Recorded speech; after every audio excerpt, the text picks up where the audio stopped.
Good day, Black Knight scholars. Mr. Deegan here with another edition of VidNotes videos. Get out your VidNotes packet.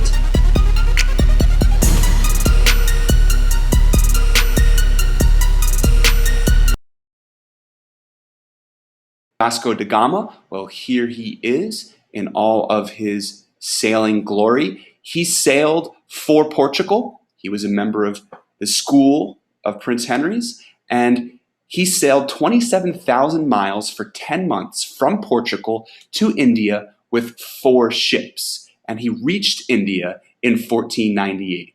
Let's look at the lower left-hand corner here and look more closely at da Gama's voyage. He left Lisbon, Portugal, and he and his men go around Africa, around the Cape of Good Hope, and stop in eastern coast cities in Africa, and eventually reach the city of Calcutta in India. And this marks Europe's first direct maritime route to Asia. And after da Gama gets back and shares his stories, it starts a scramble to set up Asian trade posts. He proves maritime trade with Asia is possible.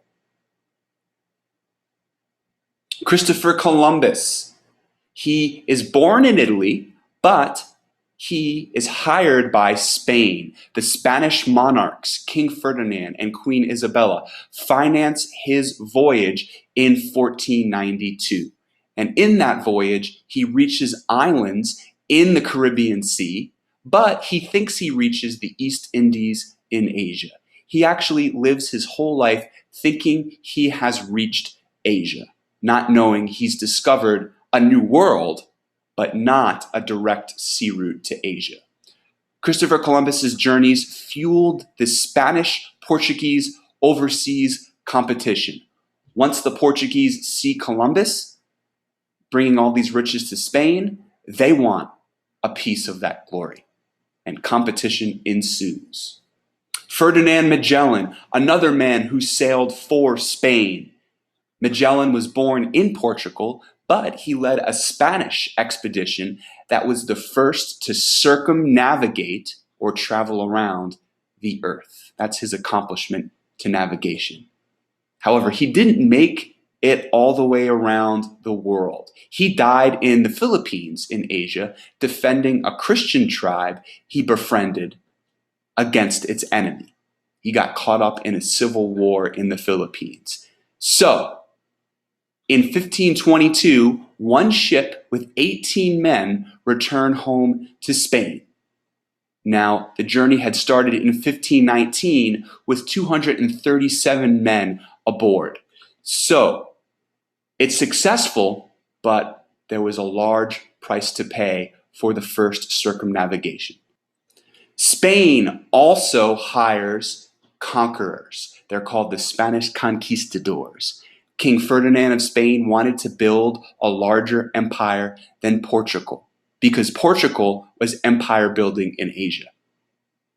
So King Ferdinand of Spain hires 2 captains to lead expeditions in North and South America. Here are these 2 captains. First, Hernando Cortez. He leads an expedition in Mexico. Next, Francisco Pizarro.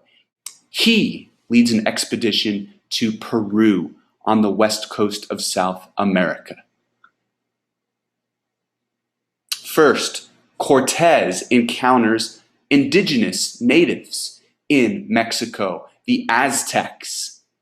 He claims central Mexico for Spain, but then he learns of the wealth of this local Aztec empire.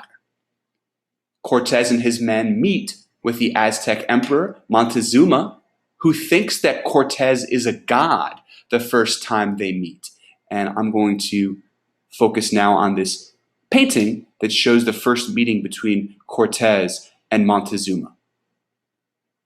So Montezuma gives Cortez a large supply of the gold that the empire has. Cortez and his men later take Montezuma hostage after Cortez learns that the Aztecs have attacked the Spanish. Now, there's misunderstanding. Who started this violence? Was it the Aztec or was it Cortez's men? We do know that many of the Aztecs die of smallpox and measles because these are diseases they have no immunity for. Their bodies have never encountered it before. So they are weakened, and the Aztec Empire is weakened. So in 1521, Cortez and his men take over the Aztec Empire in Mexico. The second Spanish conquistador, Francisco Pizarro, he encounters the Inca Empire, people who are indigenous to the western part of South America. I'm going to move us to this map of South America. You see the lighter orange region? That is where the Inca Empire lives. And in 1532, in Peru, Pizarro and a 200-man army meet the Incan ruler, Atahualpa. And Atahualpa brings an unarmed force of thousands. Many more men with no weapons. Pizarro's men end up ambushing the Incans. They then kidnap and kill Atahualpa. And this painting shows you the kidnapping of Atahualpa by Pizarro's men. In 1533, Pizarro and his men capture the Incan capital without a fight. And there is the Incan capital of Cuzco. Next, we travel to England to talk about its most famous explorer, Sir Francis Drake. Sir Francis Drake is a hero to the English. He is an enemy and a pirate to the Spanish. Why? Because Sir Francis Drake pirated Spanish treasure ships in the Atlantic and Pacific Oceans. It got so bad that King Philip II of Spain offered a $6.5 million reward to have Sir Francis Drake killed. Anyone who killed him would get this ransom money. It was that serious. Sir Francis Drake led an English expedition that was the second to circumnavigate or travel around the earth. Unlike Magellan, however, Drake survived the voyage, and that was his crowning achievement.